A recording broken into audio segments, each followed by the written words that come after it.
Buenas noches. Este tema solamente es para las Navidades. Y estamos aquí a punto de celebrar y de conmemorar la Natividad del Maestro Jesús, como están registrados en los hechos históricos, porque tenemos varias fechas, pero ya se consolidó una sola fecha. El mundo cristiano, los 24 de diciembre a la medianoche, le dan luz a la vida del niño Jesús y comienza entonces la bella y maravillosa historia que hoy vamos a compartir utilizando autores diversos: Juana de Ángelis, Emmanuel, Amelia Rodríguez, quienes van a traer para nosotros, creo que ya aquí está, quienes van a traer para nosotros toda esta información que no es nueva para nosotros.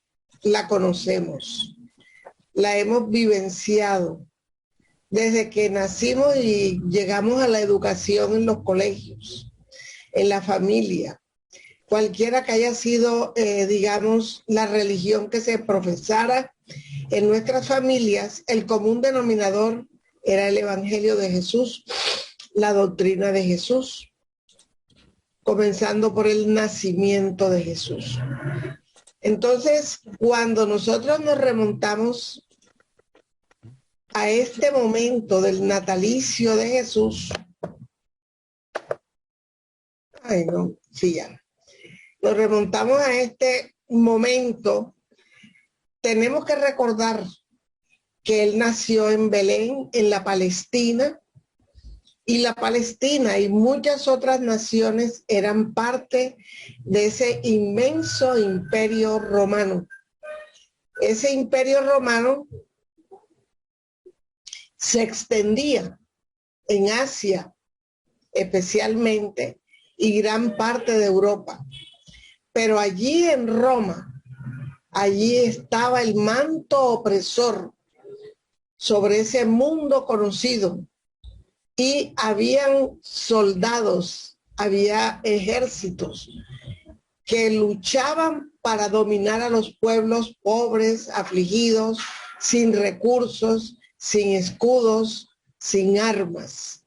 Entonces tenemos que entender el ambiente que se vivía antes de la llegada del Maestro Jesús, y hemos encontrado esta imagen de una Roma poderosa, suntuosa, lujosa, con una vida de los patricios de opulencia, con mucha inteligencia, sí, pero con mucho atraso moral. Había en esos momentos, mirando todo lo que el Maestro Jesús tenía que obedecer como un ciudadano, nacido en Belén, a 8 kilómetros de Jerusalén. En ese entonces, ese mundo político del Imperio Romano era manejado en Judea e Idumea por Herodes el Grande. Él era el rey de Galilea, 40 a 4 años antes de Cristo. Luego tenemos a Herodes Antipas, rey de Galilea, que lo sucede y gobierna, el rey de Galilea y Perea, y gobierna del siglo IV antes de Cristo al 39 después de Cristo. Arquelao, tetrarca de Judea, Idumea y Samaria, aquí tenemos las fechas, 4 años antes de Cristo y 6 después de Cristo. Pilato, gobernador romano de Judea, perteneciente a Siria. Caifás, sumo sacerdote de ese mismo conglomerado. Entonces, en el mapa nosotros podemos observar toda la división política que tenía la Palestina, y Idumea tiene algo importante. De allí era Herodes el Grande. Él no era judío, era de Idumea. Y la historia nos está diciendo en esta lámina que nuestro amado Maestro Jesús nace entre el año 4 al 6 antes de la era cristiana. Es decir, coinciden en la fecha de nacimiento del Maestro con el gobierno de Herodes el Grande en la Judea. Entonces, ese poder que tenía Roma, que le llaman del águila, el poder del águila peligrosa, estaba en todas partes. Sus tentáculos se extendían y alcanzaban todos estos países, todas estas zonas. Pero el sufrimiento humano era la consecuencia natural de esa grandeza del Imperio Romano, ese sufrimiento de los afligidos. Mas, sin embargo, se da un espacio antes de la llegada del Maestro Jesús, porque se presenta entonces, en aquel momento que era terrible, un imperio destrozado, pero que luchaba por su rehabilitación. Las guerras y las muertes tenían un triunvirato, gobernaban de a tres, se dividían de a tres, hubo uno que murió, el otro que asesinó, en fin, eso se fue debilitando.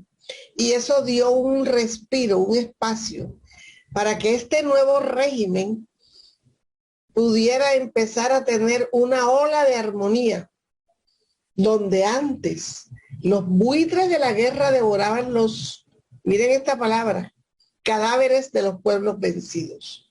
Los pueblos que luchaban con ellos y perdían, y eran expropiados, eran desalmados. El trato para con ellos eran crueles y les robaban todo. Les robaban la vida misma y las posibilidades de crecimiento.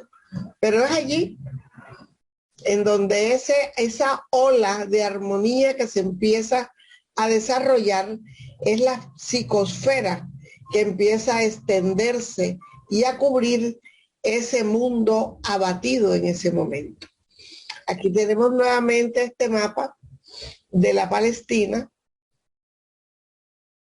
Judea, y cuando vemos Idumea aquí abajo, nos vamos a dar cuenta cuál era la importancia para la situación de la Judea. Había, después de esta ola de armonía, como un clima aparentemente de equilibrio social, aparentemente de un relativo equilibrio político y artístico. Y en ese espacio nace Jesús. Nace en una gruta muy modesta en la pequeña Belén de Judea. Vamos a admitir aquí. Y entonces, con la llegada del Maestro Jesús, comienza un tumulto y una cantidad de situaciones que van a empezar a moderar y a renovar y a modificar todas las costumbres y todos los recelos bajo ese arbitrario gobierno de Herodes el Grande. Herodes el Grande, portador de una crueldad jamás conocida. No era de Judea, no era judío, y sí de Idumea.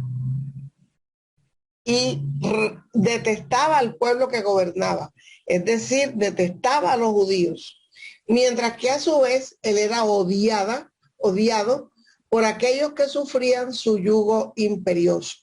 Entonces, además de cruel, sentía odio por ese pueblo al cual estaba gobernando, porque él no nació allí, él no era judío, y su crueldad llega a estos extremos, a perseguir aquella criatura recién nacida, con padres jóvenes vigorosos, en un pesebre de paja,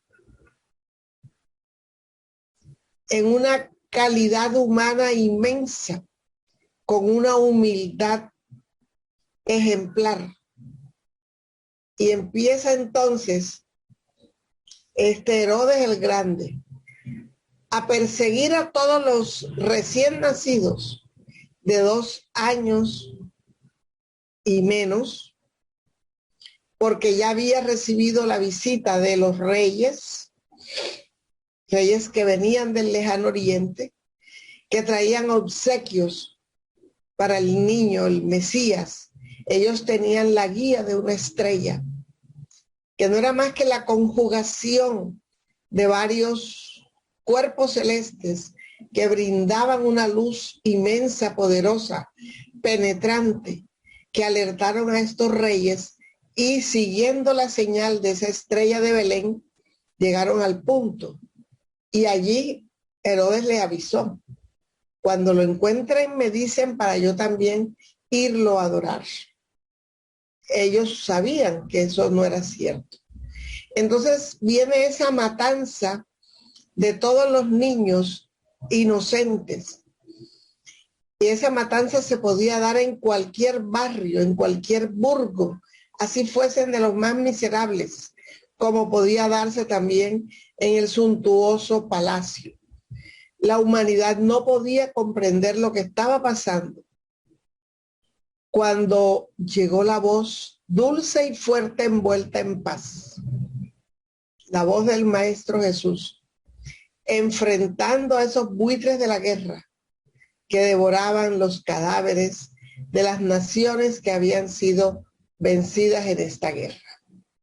Se trataba de una voz especial, una voz que no necesitaba altoparlantes, una voz cuyo vehículo, además de la atmósfera terrestre, su vehículo era el amor, la intensidad, el aire, el viento, el follaje de los árboles, la misma arena en donde se encontraban.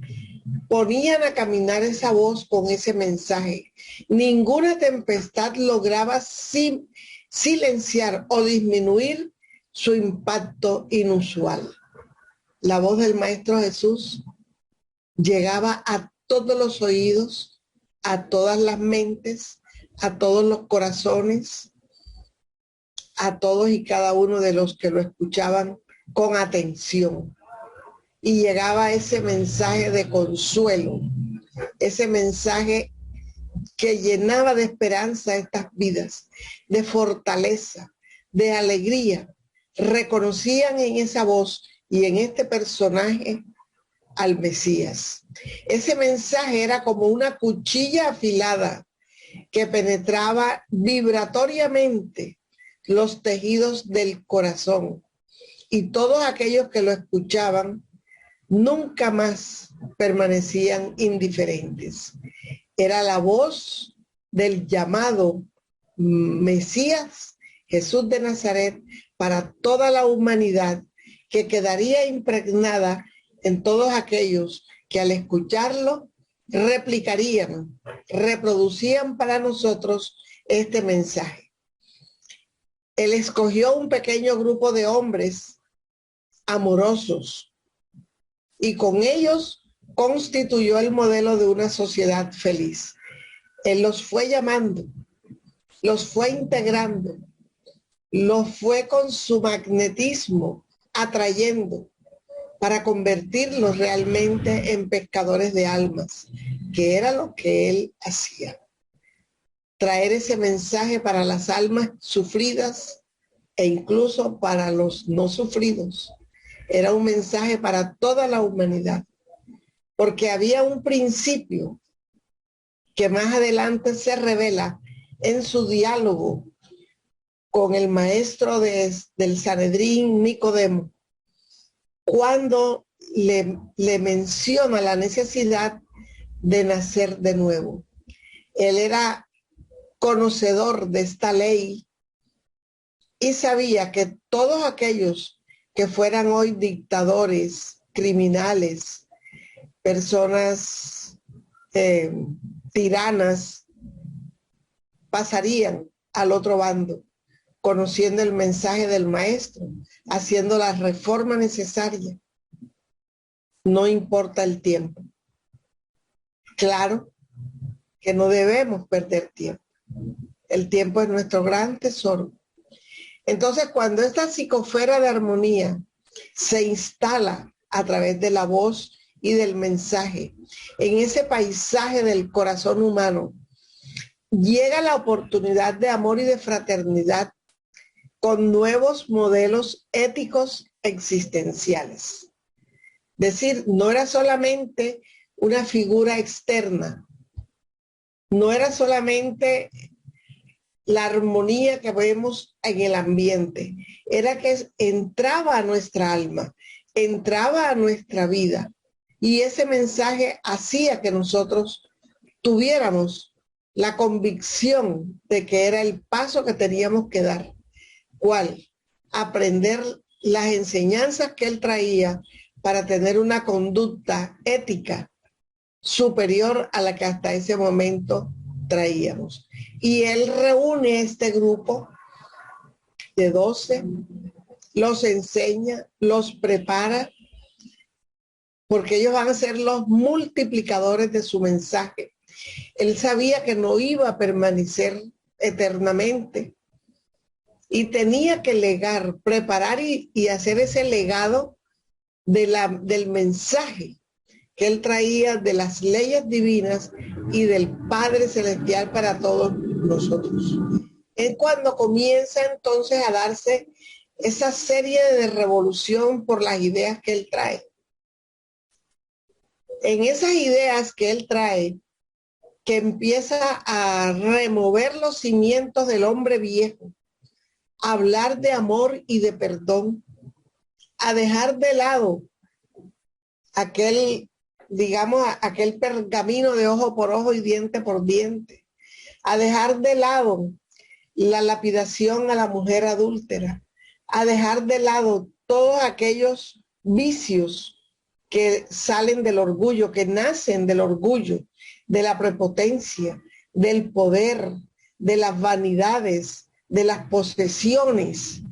Cuando él comienza a enseñar a ellos y a la multitud que lo seguía, entonces se da realmente una revolución de ideas y empieza a sonar de desfiladero en desfiladero, alterando la geografía de los corazones. Esos corazones afligidos, adoloridos, desesperados, pero mantenían la esperanza de que el Mesías vendría y el Mesías traería ese mensaje que los fortalecería dentro de las situaciones que cada uno de nosotros en su momento viviremos. Y es aquí donde el Maestro Jesús expresa esto que anota Mateo en su capítulo 5, verso 10. Si vuestra justicia, la de nosotros, no excediera la de los escribas y fariseos, de modo alguno entraréis en el reino de los cielos. Es decir, nosotros no podíamos ser iguales al manejo de la justicia que daban los escribas y fariseos, que entre otras cosas era la clase ilustrada de Israel. Eran los que tenían acceso a las Sagradas Escrituras y a muchas culturas. Eran clases sociales pudientes. Y ellos se sentían que estaban cumpliendo con todo.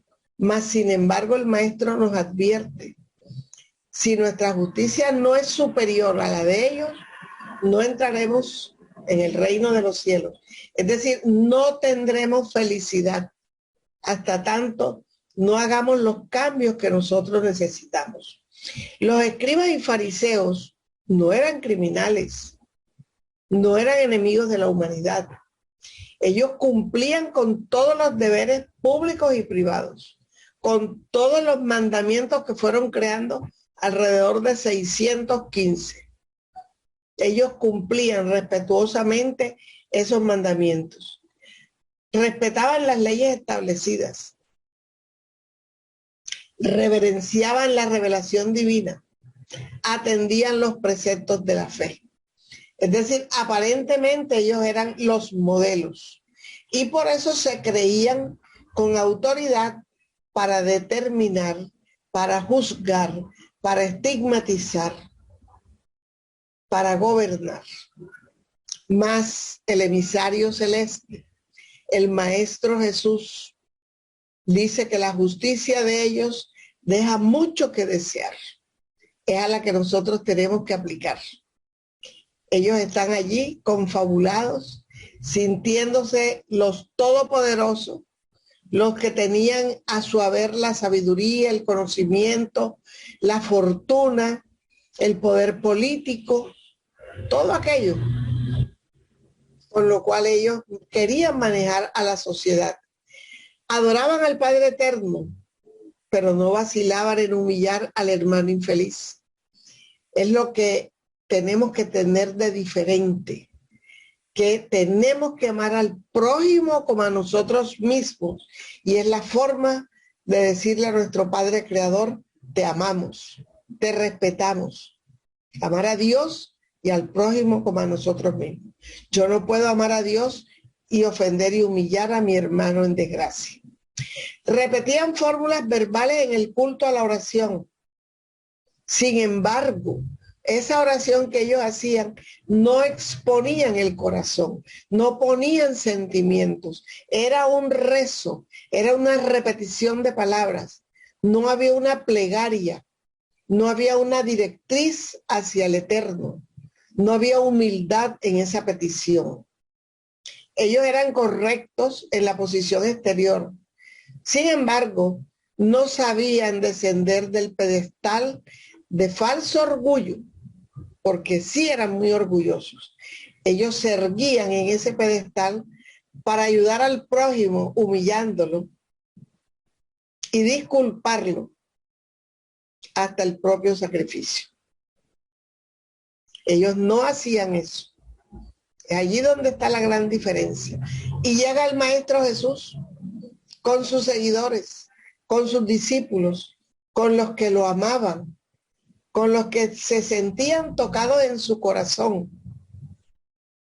con toda la enseñanza que él expresaba, ya sea en discursos, en parábolas, en diálogos, como él expresaba la enseñanza, que no desaprovechaba ninguna coyuntura para dejarnos un manual de buena conducta.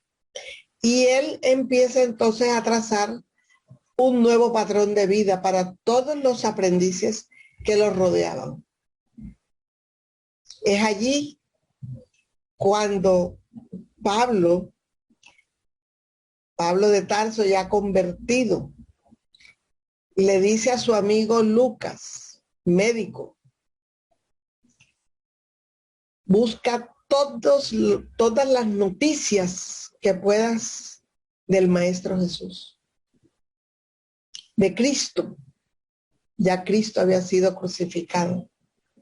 Porque cuando Pablo entra a Damasco y el Maestro Jesús se aparece delante de él, abriéndose los cielos, y le dice: Saulo, Saulo, ¿por qué me persigues?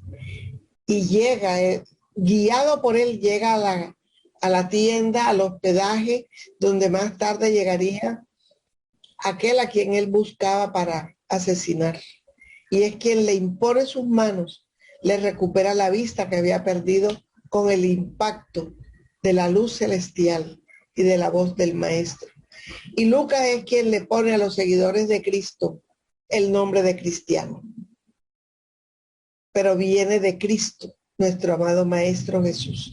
Entonces, el cristiano no surgió en la tierra para circunscribirse a la morada humilde de la personalidad. Es decir, yo soy cristiano y punto. No. El cristiano aparece con el Maestro de la cruz para transformar vidas y perfeccionarlas con la propia existencia que, bajo la inspiración de Jesús, será siempre un cántico de servicio a los semejantes. Ese es nuestro papel como cristianos, de aquella época, de otras épocas y de la época actual. Es decir, de todas las épocas. El cristiano tiene que transformar, o tenemos que transformar, nuestras vidas para perfeccionarlas, y siempre utilizando la enseñanza del Maestro Jesús, que nos recalcó el servicio a los semejantes. Él no vino a ser servido, sino a servir. Es allí donde nosotros tenemos que imitarlo, exaltando el amor glorioso y sin fin en la dirección del reino de los cielos. Ese reino de los cielos, esa felicidad que comienza invariablemente dentro de nosotros mismos, cuando nosotros nos disponemos a aplicarnos todas las enseñanzas que el Maestro nos dejó. Y tenemos un documento hermoso llamado el Evangelio según el Espiritismo, donde todas las enseñanzas del Maestro Jesús puestas a consideración del mundo mayor, para que nosotros no interpretemos arbitrariamente o acomodadamente las enseñanzas del Maestro, han venido ese cuerpo de hermanos que conforman el espíritu de la tercera revelación a decirnos cada cosa, cada palabra, cada parábola, cómo se debe interpretar según el espíritu y no literalmente. Tenemos que seguir estudiando para comprender con claridad realmente el mensaje del Maestro Jesús. Y sí, el reino de los cielos que tanto buscaba Nicodemo y que tanto buscaban aquellos que estaban desesperanzados, comienza dentro de nosotros mismos cuando comenzamos a vivir todas aquellas enseñanzas llevadas a la práctica. Y viene entonces este cántico que suena y suena y suena, y es el eco de ese cántico el que nosotros debemos tener en nuestra mente y en nuestro corazón, siempre, pero recalcarlo en esta época de Navidad. Gloria a Dios en las alturas, paz en la tierra y buena voluntad para con los hombres. Lucas 2:14. Gloria a Dios en las alturas eran las voces angelicales, las legiones angelicales que estuvieron junto al pesebre, anunciando que llegó el gran renovador. No representan este cántico ninguna palabra de violencia. Gloria a Dios en el universo divino. Miremos la profundidad de esta expresión. Y paz en la tierra. Buena voluntad para con los hombres. Entonces tenemos aquí el cántico al Padre del universo, la paz que debemos cultivar en nuestra tierra y la buena voluntad que debemos tener nosotros como hombres. El Padre Supremo, legando la nueva era de seguridad y tranquilidad al mundo, no declaraba al embajador celeste investido de poderes para herir o destruir, como era la costumbre de los conquistadores, especialmente aquellos que dominaban y caían sobre los cadáveres de los pueblos afligidos. No, el embajador que nuestro Padre nos envía viene investido de amor, viene investido de comprensión, de cualidades al máximo, para poder compartir con nosotros en ese momento, con nuestra rudeza, con nuestro orgullo, con nuestra prepotencia, y enseñarnos con su ejemplo, con su carácter, con su voz viril, con la autoridad de un espíritu angelical que viene con un gran legado para todos nosotros. Y tenemos que repetir el cántico. Gloria a Dios en las alturas, paz en la tierra y buena voluntad para con los hombres. Ni castigo al rico avariento, ni punición al pobre desesperado, ni desprecio a los débiles, ni condenación a los pecadores, ni hostilidad para con los fariseos orgullosos, ni anatema contra el gentío inconsciente. Y se derramaba el tesoro divino por las manos de Jesús por el servicio de la buena voluntad. Esta imagen que traje aquí es de una niña enferma y su madre no era judía, era cananea, y le imploraba al maestro, y los apóstoles no permitían que ella se acercara. Y allí el maestro nos da una gran lección. Y él hace una prueba, él demora la ayuda para poder tener un diálogo y unas palabras que nos enseñen a nosotros mucho más de lo que podría en ese momento decirse. Ella le pide ayuda para su hija y los apóstoles le dicen que ella no es judía. Y él aparentemente acepta eso. Y ella le dice que hasta los perritos comen de las migajas que caen de la mesa de sus amos. Entonces ella muestra una gran fe y una gran humildad. Y es allí donde el maestro les enseña a los judíos que todos merecemos, y en ese momento todos merecen su ayuda y su alivio. Aquí cuando nosotros observamos que no hay castigo para el rico avariento, recordemos que hay reencarnaciones, que son momentos de rectificación, encarnaciones de pruebas y de expiaciones. Lo mismo va a pasar con el desesperado. Lo mismo va a pasar con todos y cada uno de los que han violado las leyes, incluso con los suicidas, que toman una decisión fatal, terrible, y tienen oportunidad. Reencarnarán con el sufrimiento, agrandado o no, pero con asistencia espiritual, porque nadie está desamparado. Esos fariseos orgullosos reencarnarán también, y los criminales también, y entrarán en la escuela de la vida en situaciones difíciles, donde crecerán forzosamente y buscarán la luz y recibirán de manos del Maestro Jesús ese tesoro divino de su amor, de su comprensión y de su buena voluntad. El Maestro Jesús, que no escribió nada, escribía en la arena en un momento que él sabía le iban a presentar a la mujer adúltera para que fuese condenada, como dice la ley mosaica, o si era liberada, él estaba en contra de la ley. No contaban con esa sabiduría de él.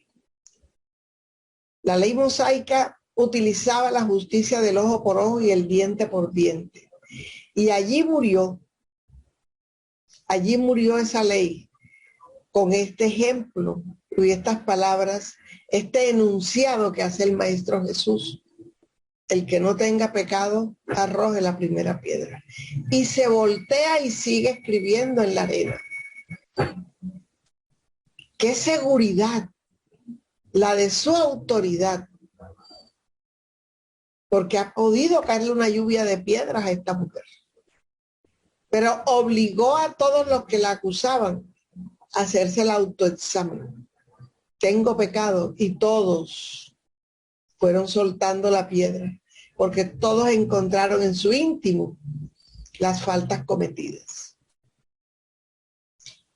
Cuando decimos que hombres y animales asombrados ante la luz naciente en el firmamento señalaron júbilo inexplicable en el pesebre. De aquel inolvidable momento en adelante, la tierra se renovaría con esas leyes duras, necesarias en aquel momento. Y el verdugo sería digno de piedad. Sí. Y lo tenemos en Trigo de Dios, como aquel hombre que fue el causante de que su esposa fuera adúltera, cae enfermo y es la misma esposa quien lo atiende. Y le habla de Jesús y él dice: yo tuve la oportunidad, por los caminos de Jesús está esto, yo tuve la oportunidad de conocerlo y seguirlo y no lo hice. El enemigo se convertiría en hermano reformado. Ya no será enemigo, será un amigo. Y el criminal pasaría a la condición de enfermo, porque tendrá existencias para curarse, para rectificar.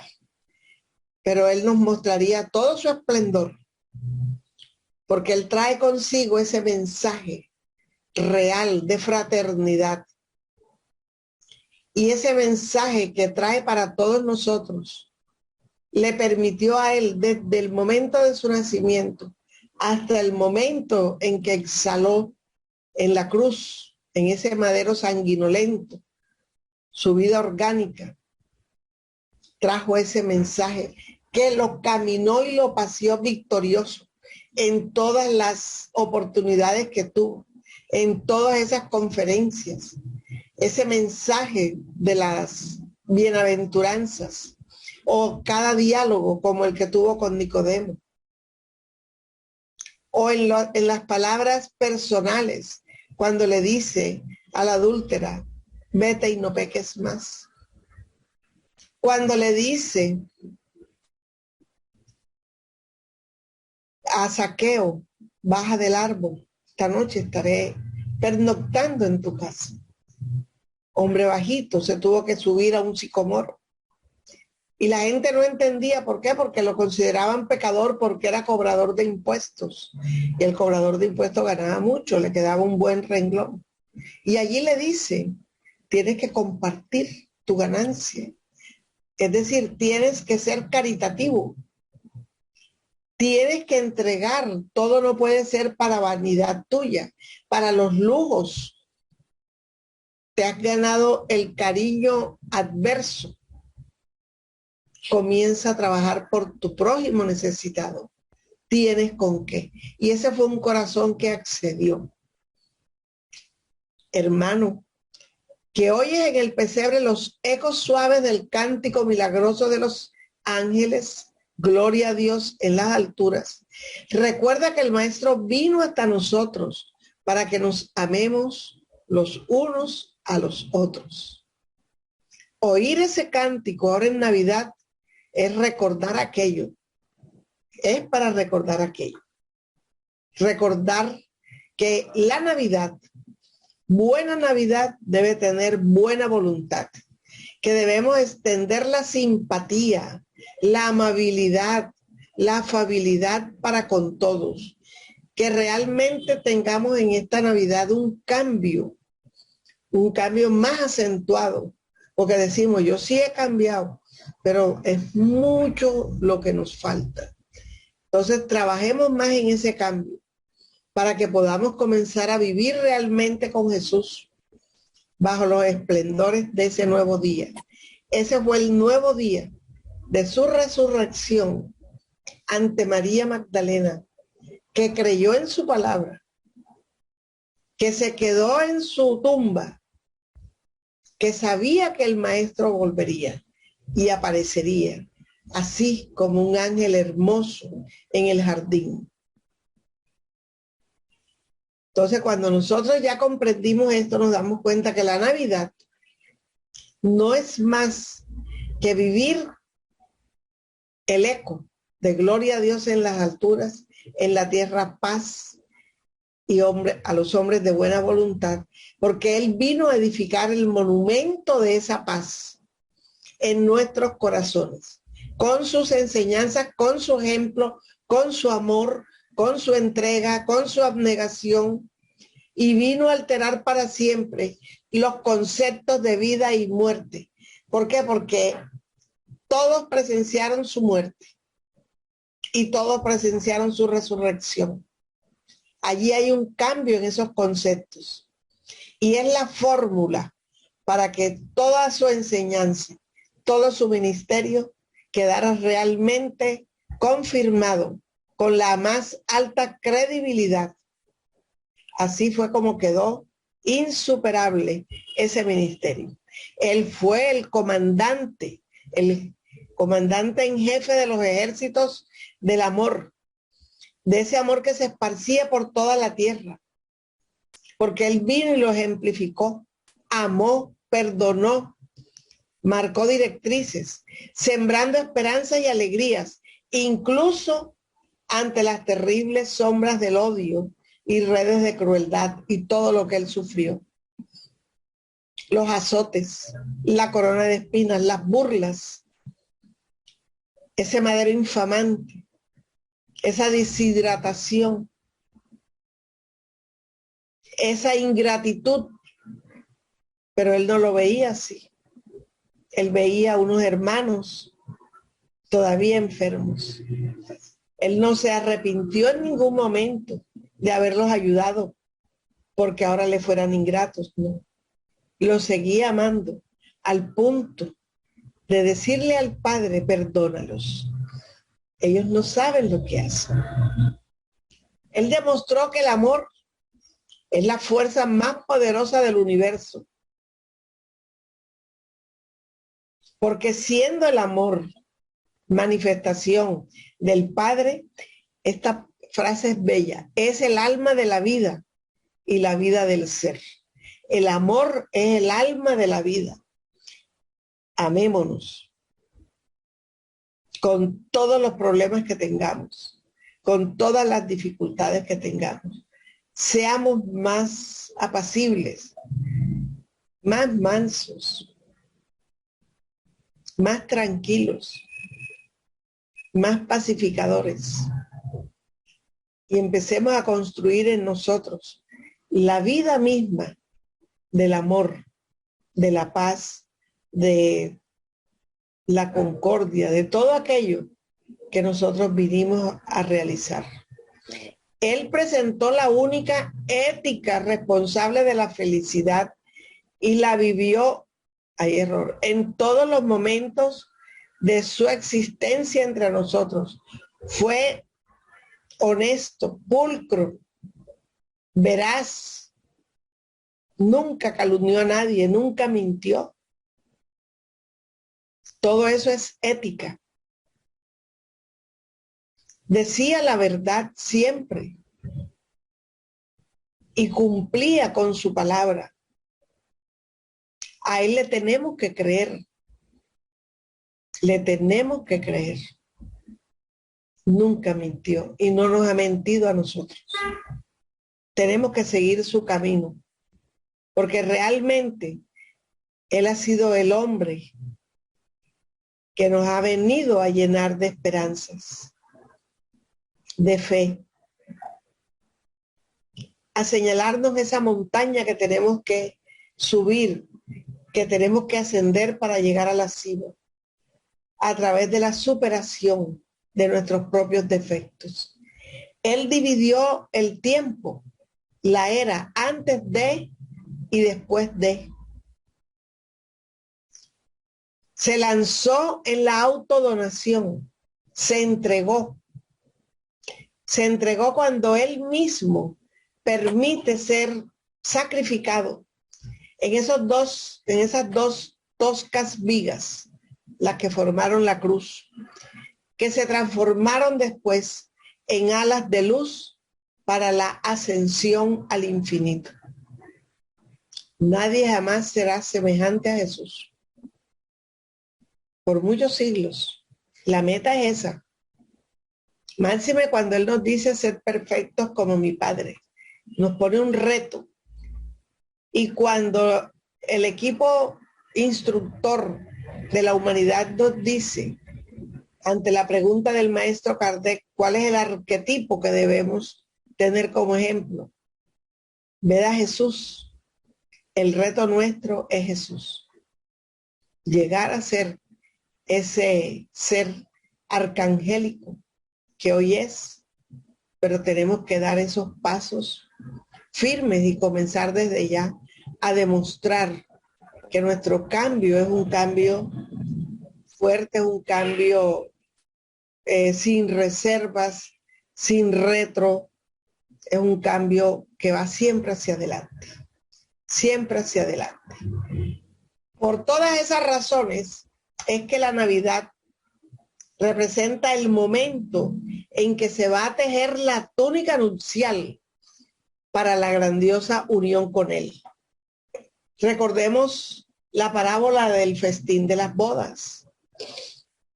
En esa parábola que Él ejemplifica que el que no estuviese vestido no puede estar en ese banquete.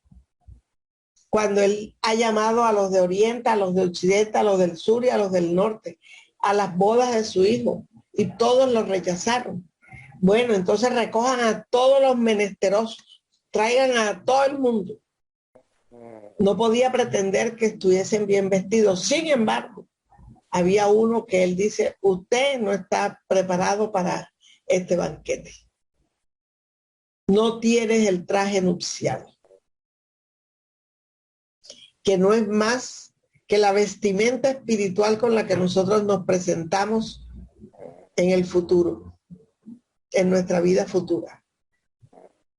Entonces, la Navidad es eso, este momento en que nosotros debemos reconciliarnos entre familias, entre amistades, en los gremios en donde nos desenvolvemos, con el ejemplo de las bienaventuranzas, las enseñanzas que tenemos del Evangelio. Y nos dice Juana de Ángelis, porque esto es de Vidas Vacías, utilízate de las vibraciones de la Navidad para rehacer los caminos por donde has andado. Entonces, si la Navidad trae para nosotros vibraciones de alegría, el tiempo se pone más bonito, tenemos un mejor clima, de pronto tenemos unos deseos de un chocolate con un ponqué, en fin, todo aquello son vibraciones que trae la Navidad.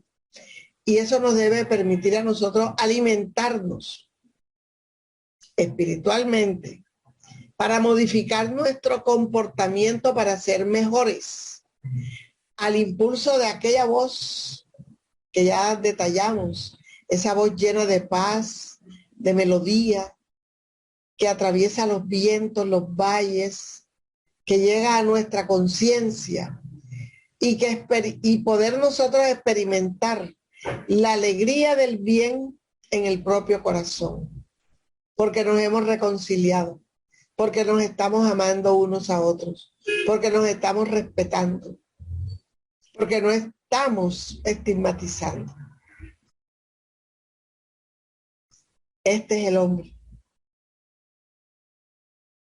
La Navidad es la representación del gran momento en que la humanidad recibió en su seno aquel que es vida, luz del mundo y excelente Hijo de Dios. Gloria a Dios en las alturas. Eso es lo que es la Navidad. Es allí donde nosotros tenemos que centrar nuestro momento de conmemoración al nacimiento de aquel que es la luz del mundo, que es excelente Hijo de Dios, vinculando a todos los seres humanos, a los animales y a los vegetales, en la condición de hermanos bajo la fatalidad del bien. La fatalidad del bien. Tenemos que aprovechar la Navidad para ser los cristianos excelentes que podemos llegar a ser, si nos los proponemos. Muchísimas gracias, amigos, por esta oportunidad y cualquier comentario que merezca esta presentación, pues con mucho gusto. Bueno, Carmen, la verdad es que tu presentación ha sido espectacular. Y ahora abrimos el turno de preguntas. En el chat no tenemos nada, ninguna pregunta. Abrimos los micrófonos si alguien quiere hacer alguna aclaración o pedir alguna aclaración a Carmen o hacer alguna pregunta, pues es el momento para poder hacerlo. Y Mercedes, ¿cómo está el tema de YouTube? ¿Hay alguna pregunta por aquí? No, de momento no ha habido ninguna pregunta. Vale. Solo la verdad que agradecimiento porque es una excelente conferencia. Sí, ha sido espectacular. Es motivadora, porque preparándola uno se va llenando de ese compromiso de crecer, de cambiar hasta de llorar, muchas veces de de lo rebelde que hemos sido, de lo tercos que hemos sido para cambiar. Y esta Navidad es una Navidad especial. Estamos, ¿cómo se dice?